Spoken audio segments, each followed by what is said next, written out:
Assalamualaikum warahmatullahi wabarakatuh. Perkenalkan, saya atas nama Alfianita dengan nomor stambuk A40120156. Saya akan memaparkan materi tentang latar belakang karya sastra tiap angkatan. Dimulai dari yang pertama, sejarah perkembangan sastra di zaman Pujangga Baru. Karya sastra Pujangga Baru terlahir karena adanya perubahan karya sastra yang sebelumnya lebih bersifat politik. Kasus tersebut dinilai tidak sesuai dengan keadaan masyarakat Indonesia yang lebih mengarah pada sifat nasionalisme. Pujangga Baru muncul pada tahun 1933 di bawah pimpinan Sultan Takdir Ali Syabana dan Arji Mimpani. Karya angkatan ini berupa puisi baru yang bentuknya berbeda dengan puisi sebelumnya, misalnya syair dan pantun. Karya-karya angkatan Pujangga Baru contohnya seperti Layar Terkembang pada tahun 1936 yang ditulis oleh Sultan Takdir Ali Syabana sendiri.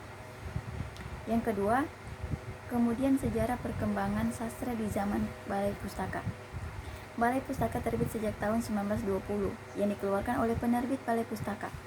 Balai Pustaka merupakan penerbit yang didirikan dengan nama Komisi untuk Bacaan Rakyat oleh pemerintah Hindia Belanda pada tanggal 15 Agustus 1908. Balai Pustaka didirikan pada masa itu untuk memproduksi bahan bacaan lagi bagi sekolah yang dibangun oleh pemerintah kolonial Belanda yang diyakini sebagai dari politik etis dan politik balas budi.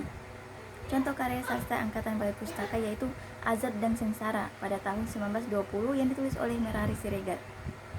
Yang ketiga ada sejarah perkembangan sastra di angkatan 45. Angkatan 45 ialah nama yang diberikan kepada para sastrawan kesusastraan modern Indonesia yang berkarya di sekitar zaman penjajahan Jepang, masa kemerdekaan dan beberapa tahun sesudahnya.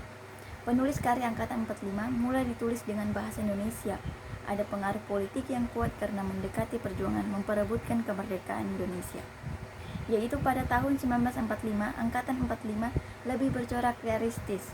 Karya sastra angkatan 45 salah satunya yaitu Kerikil Tajam pada tahun 1949 yang ditulis oleh Khairil Anwar.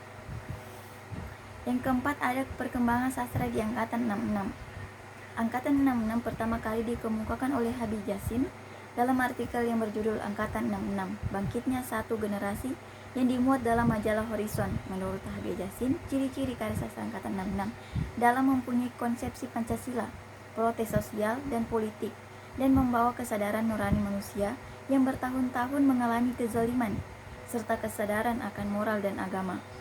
Salah satu contoh sastra angkatan 66 yaitu Kumpulan Sajak tahun 2006 oleh Ibrahim Sattah. Yang kelima ada perkembangan angkatan 2000-an.